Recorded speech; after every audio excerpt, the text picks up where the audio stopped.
Hi, welcome to yet another episode of Rise and Thrive. My name is Joyce and I'm your host. So today I'll be talking about real estate investing and what I call landbanking. And on this episode, I have a guest who is a realtor, a very seasoned professional who will be sharing insights about everything real estate investing and land banking. It's no other person than Ayo. Welcome, Ayo, to today's episode. Thank you, Joyce. Thank you for having me. You're very welcome. So I was really interested in having you on board because I see a lot of stuff you're doing here in Dallas Metropolis, and I really wanted you to come talk about real estate investing, what's all about, and how young people can begin to invest in real estate. So I think I'll start by asking you, how was your journey in transitioning from the military into being a real estate agent and a realtor to go? Well, before I joined the Army, and by the way, I'm a reservist. Before I joined the Army, I had always been in sales. From way back in Nigeria, I started in bottling sales. I got over here. I got into car sales. And even when I signed up my contract with the Army, I originally wanted to go active duty. And then I changed my mind halfway. And I was like, well, sales is always my passion. And I love what I do. Oh, wow, that's nice. So I think I really want to know what real estate investing is. I personally, I already have a knowledge about what real estate investing entails, but for the audience who will be watching, I wanted you to throw more light on what real estate investing is. So one thing is this: you always have to put your money somewhere. There's always a way for you to compound whatever it is that you have instead of letting the money sit in the bank. Real estate is the most it's the most proficient and sufficient way for you to save that money. Over time, it is always going to appreciate. The one thing in the world that will never depreciate is land. Getting into it, putting your money into it is basically investing. You can invest it in various ways. You can buy land. You can hedge it against inflation. You can buy properties. You have rentals. Or you can just have homes that you own, and every couple of years you move out or you buy something else, take out the equity until you have a lot of money saved up. Oh, wow, that's really, really insightful. And I've been really too concerned about the rising cost of inflation. You can see like the CPI rates really got higher this time around. So what would you advise for a young person looking at, should I buy a home or should I continue leasing? What would you really advise right now, looking at the kind of markets we currently are in, and what do you think are the best decisions one can make right now? So whenever you rent or you lease, it's 100% of money that you will never see going to your landlord. You're never going to see 1 single cent of that money. So whenever it is possible for you to buy, you have to buy. The one thing a lot of people fail to understand is this: the first home you're going to buy is never going to be a forever home, right? So buy between your means first of all, and as you grow, as you invest, as you get comfortable, putting your money into real estate, hedging your money, then you can decide, well, you want to buy a property that is like $1 million. A lot of people want to start high. They want to get that dream home that they've always been thinking about, even if you don't have the income to sustain it. It is extremely wrong for you to be house rich and cash poor. That's really very important. House rich and cash poor, because getting a new home, especially when you're a new home buyer, it comes with a lot. Like you have to make your down payments, and also make sure you're getting into an area that it can actually appreciate. So what would you say are factors that individuals need to consider when actually getting their first home as a young person? That, say for instance, you're like someone who isn't married already, and you're looking to actually get an investment by buying a new house. So would you say it's better to go for a new home, or it's better to look for old houses that are in the market? Or what other factors do you think they need to consider when actually buying it? The most important thing for you to consider when you're buying a home, first of all, is your budget. Never ever stretch yourself. If you know that at the end of the day, getting a $450,000 home or a $300,000 resale home is what is between your budget, that is where you should start. Number 2 is location. Location is always going to be it. Even if you're not buying in the middle of Dallas or in the middle of any major city, ensure that you're buying in a place where there are future planned development. So say, for example, you're trying to buy in Aubrey, in the DFW, you're trying to buy, at the edges of Prosper or Salina. Universal Studios is coming to Prosper. So what's going to happen when Universal Studio comes? There's a new mall that's going to come to Frisco. That's going to be the largest mall in the DFW area. all those places are going to appreciate. So even if you're not buying downtown or like right in the middle of Frisco or Prosper, if you go, way into the county and buy on the edges of the county, give it a little bit of time, probably say like 2-3 years, appreciation will catch up with you. Trying to stay in the middle of the city, trying to go high is one of the mistakes that people make, because ultimately you're cheating yourself out of that compounding equity that you can have. Yeah, that's really true. And I really like the fact that you spoke about people getting buying a house at the end of the county, because most times people are, okay, should I really buy in the mid city? Sometimes you need to, when the main cities are really expensive, you should also consider suburbs in those areas, because when development comes, these areas also get affected too. For someone who is going to buy, say, like a single home, would you say, okay, what are the ways one can actually make home buy a form of generational wealth? Like, how can I make money from actually getting a house? So I don't want to buy a home and I just live there alone. So what are the factors I should consider, and how can I generate funds from actually buying a home? So depending on wherever you buy, one of the things that you can do is you can Airbnb your home out, right? That's number one. Number two also is don't buy above your means. If you're approved for $600,000, you're a single person, you don't need all of that to get your first home. You can as well always ensure that you go for just what you need. Now, the reason is this: when you're trying to buy a second home, if your income has not increased significantly, remember you already have a debt of like $300,000 that you're paying down. You don't have 80-20 LTV in that property. It's going to be harder for you to get into your next property unless you have a higher down payment. Your interest rate is going to be higher.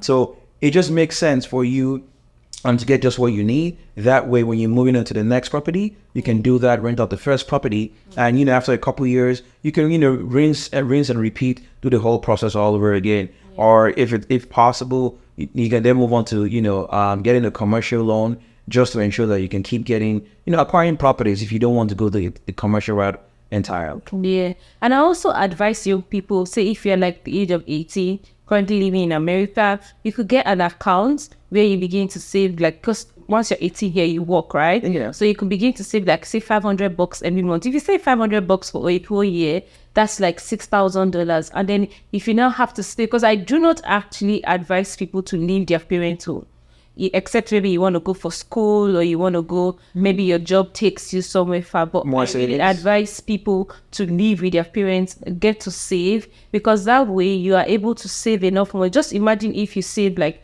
$500 every month and you have like $6,000 in a year, and then imagine 10 years. So when you start, say like you're 18 doing that, and then 10 years, that's $60,000. That you at that age, you'll be 28, and that can actually help you make your first down payment for your first home, right? Correct. And at 28, you're still young. So moving in from out of your parents' house at 28 and having to have $60,000 in your account for a down payment for your home, it really helps you solve a lot. So when this age where a lot of people are really fussy about wanting to leave their parents' home and start staying, it comes with a lot of expenses. After you looking at the way interest rates are really going, I really advise you to save as much as possible by either remaining in your parents' home until you know you are financially capable to, because I really want to see young people buy their homes very early. So I really advise that if you're going to leave your parents' house, you should leave up to your own house that you actually bought yourself. But that can only happen when you actually save and prepare yourself for that future you want to see. One other thing I also want to encourage people to do is have this thing of living in a shared apartment. So a lot of people say, oh, okay, I buy a home and I just want to live there all by myself. Say, for instance, you buy a 3-bedroom apartment. It wouldn't make sense for you to actually stay there all by yourself. So what he already spoke about, Airbnb. You could even have your friends rent one part of the room and have the other one leased out for Airbnb or short stays, right? So it's very important that you're not just buying a house because you want to buy it. You should also consider the investment options that you can actually use and actually get the house yielding for you. So I wanted us to talk about how you can actually use real estate as a means of transgenerational wealth that you can pass on from family to family, from your next generation to your next generation. All right. So the way you can do that is to garner a portfolio of properties. One of the things that people also fail to realize is real estate is not just about houses, right? Real estate it includes commercial properties, includes condos, includes even land, right? You can say, for example, anywhere in the DFW area, you can buy a piece of land, hold on to it until it appreciates. Today, a lot of people who are ranchers, who are farmers, who have maybe probably like 300 acres of land, what they do is they sell those land either by parcel or in bulk to developers who want to develop that land and build communities, right? And what happens is this, they're getting that land at the premium. So you probably paid $10,000 for that land, maybe probably 35 years ago. Today, because they want to, buy the entire parcel, now you're selling up to $70,000. That's like what? That's like 700% of what, of interest, that has compounded on that piece of that land. Also think about it. Say, for example, you have a home right now, and 20 years from now, God forbid, no functional obsolescence, everything works, and that place is appreciated. Like people who used to own homes in Dallas, right, or homes in Frisco. Now a home that probably they purchased at $350 is roughly at $750. Oh, wow. If you hold on to that, and you're probably just renting it out, by the time your kids want to go to school, if they're going to school in the DFW area, they don't have to pay rent, right? So they don't have to pay rent. They could even charge their friends for rent. Yeah. So now their friends are paying probably part of their the mortgage on the house if it's not paid off, or they're even paying part of their tuition. It's a lot of ways, as long as you can either hold, it's either a short game or a long game. You can either hold for a long time, or you can buy, get into it, sell, flip, whatever you want to do. It's a lot of ways. So talking about actually the way people buy lots of land, how easy is it to just buy a land? Because like I hear most people buying houses, but talking about land buying, can you throw more light on how one individuals can actually invest in buying land? Well, it's so easy. Buying a piece of land is literally the same thing as you buying buying a property. The only difference is you have to look for that piece of land, look for who's willing to sell that land, look for the percentage, if it's an acre, if it's a piece of the land, if it's a huge portion of it that they want to sell. You can finance it also. It's possible for you to buy a house more like a mortgage and pay a mortgage on it. Mostly land deals are different from home deals, and a lot of times there'll be ARMs, adjustable rate mortgages, it'll be fixed rate probably for the first 5 years, and then adjustable rate mortgage afterwards. And if you do decide to build, maybe probably after the first 5 years, your construction loan will automatically swallow the ARM. They pay those people off, incorporate it into just one mortgage, so you don't have two different liens on the property itself, and you can take it from there. Yeah, that's very true, and that also takes me to the issue of land banking. So, land banking is something that's coming on the increase these days as a very big mode of as a huge form of investment channel, right? So, what would you say land banking is, and how can individuals get on board in actually ensuring that they take advantage of this form of investment? So land banking is a way of holding your money, ensuring that you're hedging whatever physical cash you have against inflation. Because if you buy a piece of land right now, the amount of money that you paid is going to be the same. However, the value of that land will keep increasing. So you essentially hedge your money against inflation, and you're banking your money in that piece of land. Say, for example, you buy a lot of pieces of land in a lot of places, and in the future, like a developer comes around, they need that piece of land because they bought every others around there, right? They're going to offer you a lot of money for you to get out of there. Do you know that's what's currently happening right now in Africa? Yes. A lot of these countries, especially China, they're going back to Africa to buy lands, not properties now, they're buying lands in areas that they see future development. And that's why I tell a lot of people that are currently in diaspora that they should actually consider land banking as a form of investment. So what do I mean by land banking actually? So when you, like you already explained, you purchase the land and then you hold it and wait, just like when you buy stocks, right? And you have what we call hold. And the beauty about land banking is the fact that these lands never depreciate. I've never seen somebody tell me that I bought a land, say for $5,000 and now it's worth $1,000. No, lands will always appreciate. So, but what are the things you need to consider when you are actually going into land banking? One, you need to look at the area. What's the area that you want to invest in, right? And a very good place that's coming up really fast and is a place that I've actually been making research on is this Lekki Free Trade Zone area. that area is where it's gonna be the future hot cake. I don't even want to say future. Right now, it's hot cake. So people should consider actually looking at areas like this as a place where you can invest. Because once they have that free trade zone open, it's gonna really explode. And also the refinery, because the refinery is really close by. Once the refinery comes functional, that area begins to it really appreciates. That's what I'm trying to say. So it's very important that people consider land banking as a very high means of investment. Another place to talk about, let's look at Abuja. A few years ago, Abuja was just that. It was just a city. Even if it was the capital, I'm not saying it wasn't nice, but we still had a lot of areas around it that were still developing. But look at it now. I had a friend who bought a land in Lube. He bought it at that time. He bought it for about, I think he bought it about 20,000 naira. Very long time ago. But today, guess how much he sold it? He sold it for 85 million naira. That's the beauty of land banking. And a lot of people do not understand. So you do not necessarily have to buy like a land and build a house to say you are investing in real estate. You can do what we call land banking. I'm going to share a very quick one with you. My own personal experience. So in 20 years when I started working, and then I was going to get an iPhone. And so I was so really excited because I just got to my job, and this was my first job. You know when you get your first job and you're like, oh, I want to spoil myself and everything. And so I wanted to get an iPhone. And then my mom was like, why do you need an iPhone? I was like, Mom, that's what's in vogue then. And she was like, okay, no problem. You know what? I'm going to do something for you. Give me 5 years. I'm going to make you a millionaire from this money. I was like, from money house. She's like, okay, you know what? Don't get the iPhone. I'm going to get the money. Just give me the money.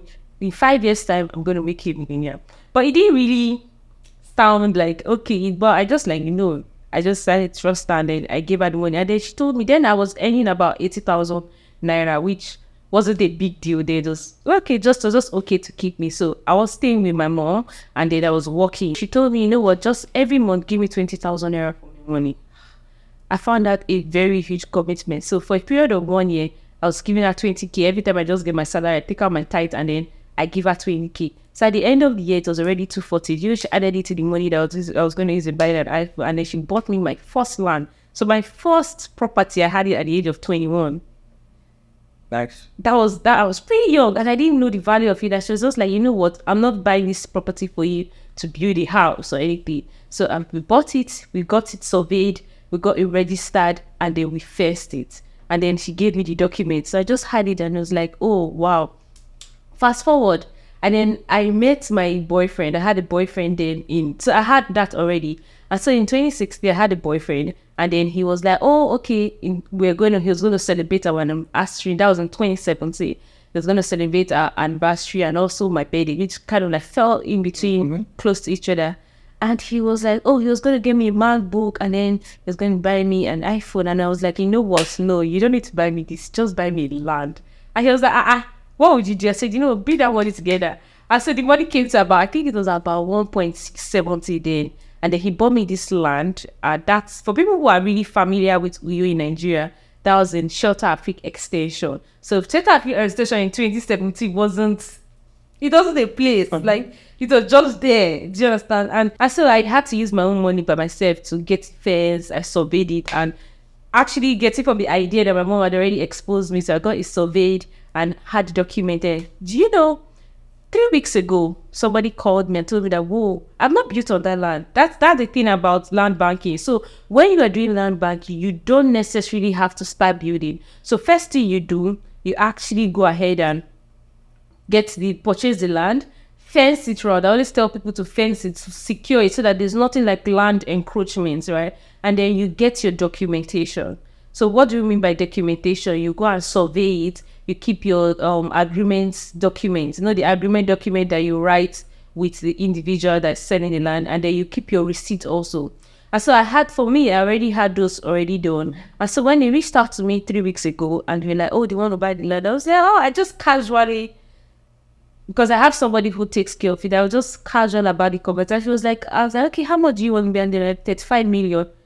I was shocked, because I was like, really? This was something I bought in 2017. So for young people, I try to want to advise young people to, rather than go get an iPhone and say, oh yeah, I have an iPhone, but I inside jumping keke. Why don't you take that money and go get something that's really a form of investment that you could look back to in the future and like, wow, look at now. It's appreciated for 1.6 million to actually 35 million naira. And now I can actually afford that MacBook. If I decide to want to sell it, which I've not decided to do that, I can afford that MacBook that I want. I can even afford the latest iPhone. You see, that's the part, that's what you get from investing. So that's why I am actually encouraging young people, rather than take that money, get an iPhone. Because the funny thing, let's talk about Nigeria system. Here we have a credit system where you can say, okay, I'm paying this a credit, but Nigeria, you need cash. So anybody who is holding an iPhone in Nigeria actually paid cash for it.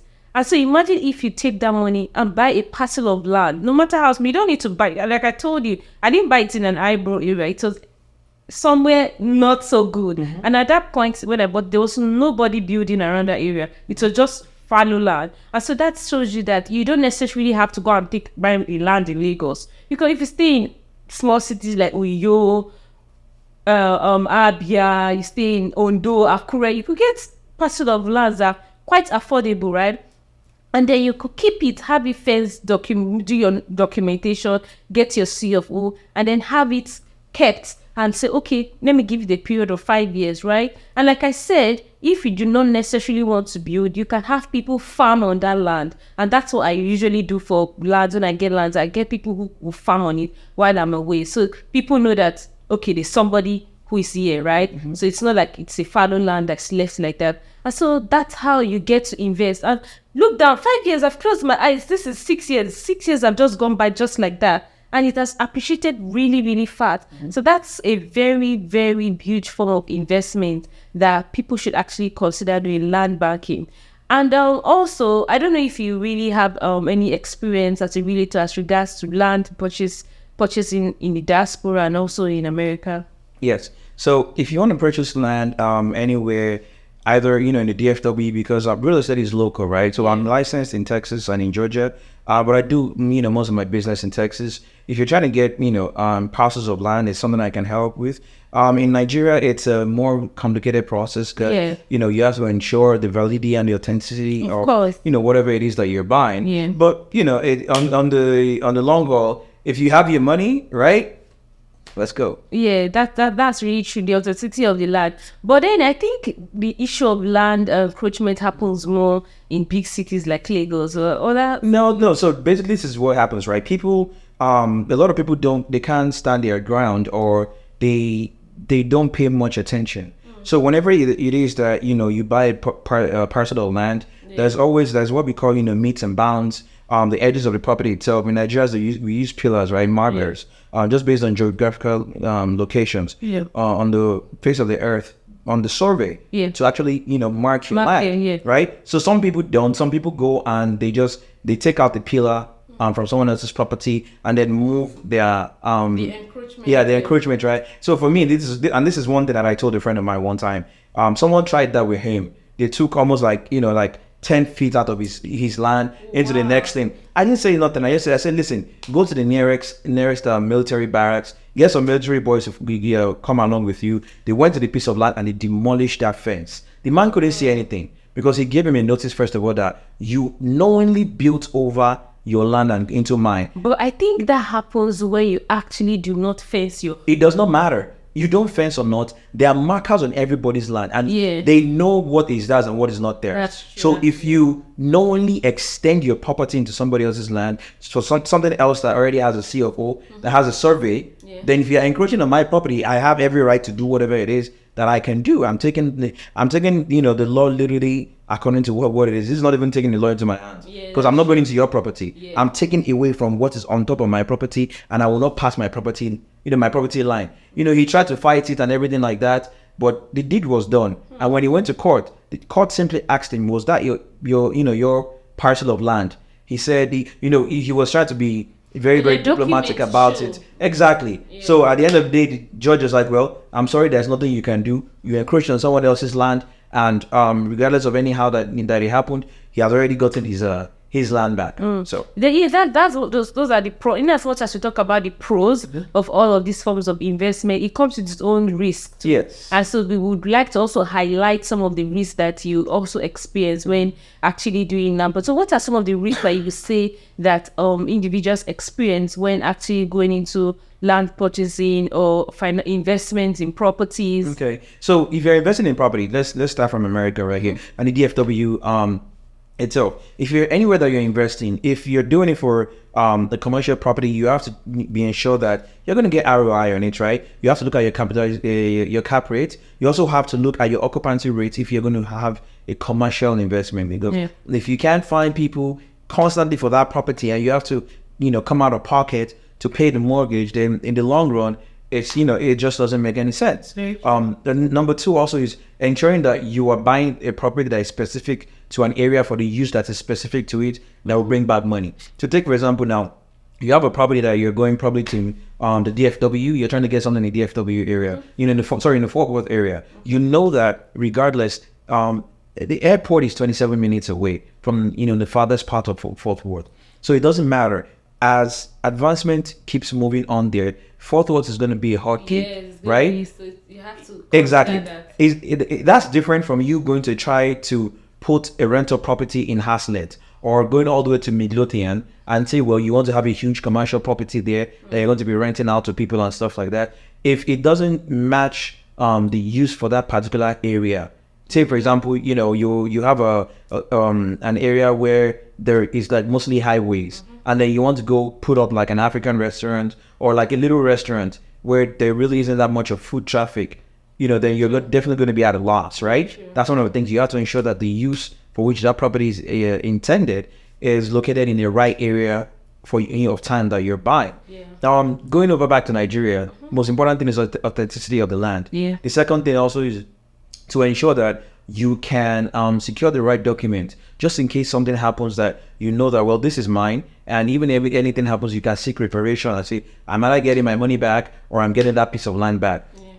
Also something else which is important also is to ensure that whatever type of restrictions is on that land, that's very, very important. Yes, there are people that buy land and they say, oh, this is government area. You need to actually know what restrictions are on the line, right? Really something also that is also extremely important is there are some, there's something we call, covenant restrictions, the CCRs, right? In Nigeria, it's kind of different, but you have to know if there's a time frame for you to build, right? If the homeowners association in that area, mandates it that when you're buying this property, you have to build within 5 years, because they don't want a den of criminals or places that people can just come and carry out illegal activities. Sure. They want their entire community built up. Then you have to know things like that. I remember a couple of years back, I almost lost a piece of land myself because they wanted it built and stuff like that. Hey, I'm not in Nigeria. I'm like, I was like, oh well, not now. So there are a couple of things you have to consider when it comes to like, the pros and the cons. Also, another con that's extremely that people fail to overlook in Nigeria is, the accessibility to transportation. Say, for example, you buy something somewhere, you want to build, and then you realize that, oh, it's impossible for a trailer to bring, the materials that I want. And then you spend so much money, your overhead cost is just a lot, and you building that property that you shouldn't even have put into it. There's a piece of land that, is family owned, and I've been thinking about building it for a couple of years. But there's a waterlogged area before getting there. And that's really very huge challenge. It's a huge thing. And every time I go to Nigeria, at the back of my mind, it's like, your material. I'm like, okay, I'm going to stay for 1 month. Even if it's just the foundation, let me do. By the time they give me the bill and then they start giving me a lot of wahala, I'll be like, don't worry, let me just go and do 5G. I'll come back again every year. Well, I'll definitely make sure I try and do maybe this year or next Why year. don't you consider selling it? Because it's prime property. It's prime property. It's just, the thing is, it's for the future, right? Because one thing also that people fail to realize is this: there's something called planned development when you're buying real estate. Planned development is extremely important because when you look at it, 5 years down the line, there's something that's going to be built here. 5 years down the line, the city has mandated that there's something that's going to be built here. If you buy whatever it is that you're buying right now, you know that in 5 years' time, there's a lot of things that's going to be built. Exactly. And the appreciation is going to be crazy, right? True. If you go to Prosper right now and build, think about the Universal Studio is going to be big. People are going to need Airbnbs. even if they don't need. A lot of communities right now in the Frisco area, in the Aubrey, in Prosper, they don't let people do rentals in their communities, right? The HOA mandated that there are no rentals. It keeps the property values high because everybody there is a homeowner. There are no rentals, not people going back and forth, people trying to sell, that kind of stuff, upsetting the balance. So, there's just a couple of things. Yeah, that's really, really, really true. Considering the fact that you already highlighted buying when you're getting places in Nigeria, you have to really consider the location, because sometimes you see all these some lands people come and say, oh, this is really a nice area, we are all buying, and then you now realize that the area is a scam. Yeah. Or maybe it's a waterlogged area that every time it rains, the water is channeled towards that area, and you now find out that it's just there, and then you cannot do anything about it. Yeah, that's really, really important. That you really true. And also looking at, like you said, looking at what infrastructure is coming to the environment. You have to put that in there. Like one of the places that I really, really, really, really loved that I invested in was Oro. A lot of people don't know about Oro. Oro is a place in Akwa Ibom where they have the seaport. So the seaport is not yet open there. And that's something that a place that people don't look at. That's a place that has future or potential to develop. Look at Tinapa. People who had lands in that area, I don't think it will still be the same. That's what it is today. Do you understand? So it's very important that you actually look at areas you want to go to, look at what are the future areas that I see developments come. Areas like places that have airports around them. Those are very great places to also purchase lands. If you're looking at Nigeria, Nigeria, we don't have Universal Studio coming but those are some of the pointers you need to look into when you're actually purchasing a home or actually wanting to invest in land banking. So for those in diaspora, what are your takes for people in diaspora actually investing in land banking back in Africa, seeing that we have Chinese people already coming into Africa to actually begin to purchase now? So what's your take for those in diaspora? Buy as much as you can. Hedge your bets, because the thing is this: if you're not going to go back, you can afford to actually buy pieces of land. At the end of the day, there are two things that's going to happen. It's either going to appreciate or it's going to stay the same, depending on wherever it is that you buy. But you're never going to lose your money. At the end of the day, even if like functional obsolescence happens, or is economic obsolescence, or whatever happens to whatever it is that you're buying, you know that you can get your money and get out. But what you don't want to happen is having an opportunity to buy, and then 10 years down the line, you're like, oh my God, I could have bought right now, right? That's just it. So just buy. Yeah, and the funny thing, I even think it's actually cheaper buying landed properties in Africa than even buying a home here. Yeah. Because like if you say, for instance, you say $10,000, that's like give or take, let's say 9 million naira. Do you know how land the 9 million naira home you buy? You can't get that here for 10. You cannot. There's no house you can buy for 10K. Yeah. So it's really important that people in diaspora begin to consider actually buying landed properties in Africa, because that's a very good way. Land banking is a very good way to make huge returns in a very short while. Give or take 5 years, you should be able to double up that money, and if not even exceed it. Look at who thought will be in this kind of situation where we have interest rates so high. This is it at its all-time high in 20 years. So it's really important that you consider that as investment. And I was also going to talk to young people, young adults in Nigeria who just started working. Rather than spending money on frivolous things, you could set up an account where you get to take out a percentage of your salary into owning a property. So what you do, I heard that there are places where they get to buy lands and you can make instrumental payment, right? So you could go with your office cooperative, take up a loan from your cooperative, buy the land, and then you now begin to service it from your salary. That makes you accountable, and then you now know that you're not spending money on frivolous things. Because it's really very important that as as a young adult, you begin to consider all this investment. Like I said, it's not wrong to want to buy luxurious things for yourself, because you need to give yourself that treat sometimes.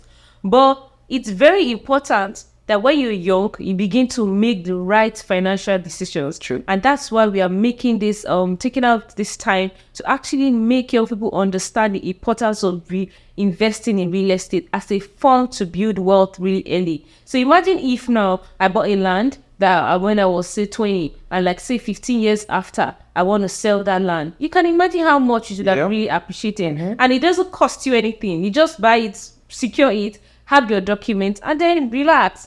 So please, I know iPhone 15 is coming. Rather than spend that money on iPhone 15, please get yourself secured. Secure the bag.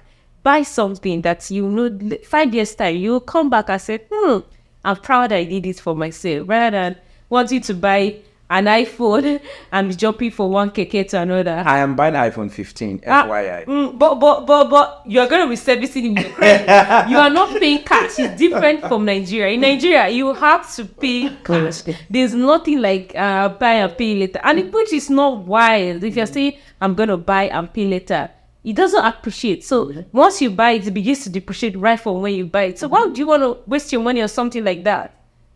Come on. If your boyfriend tells you he wants to spoil you for your birthday, say, baby, save that money, okay? Buy me a landed property. If my girlfriend wants to spoil me, baby, buy me landed property. Any girlfriend that is out there.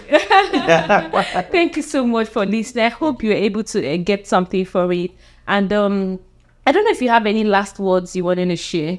Well, listen, if you're in the DFW area, you're anywhere in Georgia, 301-665-0196. That's my personal cell, and that's the way you can contact me if you have any questions or you want to buy or sell your land. And if you're an African in diaspora and you're looking at where do you want to spend that extra cash, please consider actually investing in land banking back home in Nigeria. And if you're a young person in Nigeria looking for how to build a very bright future for yourself, one of the things you should consider is land banking, buying lands, and not necessarily building. Just buy, get your documentation done, actually just hold and wait. And I really assure you, you would not regret making that investment. Yeah. Thank you so much for your time, and we hope to see you next week. Have a blessed week.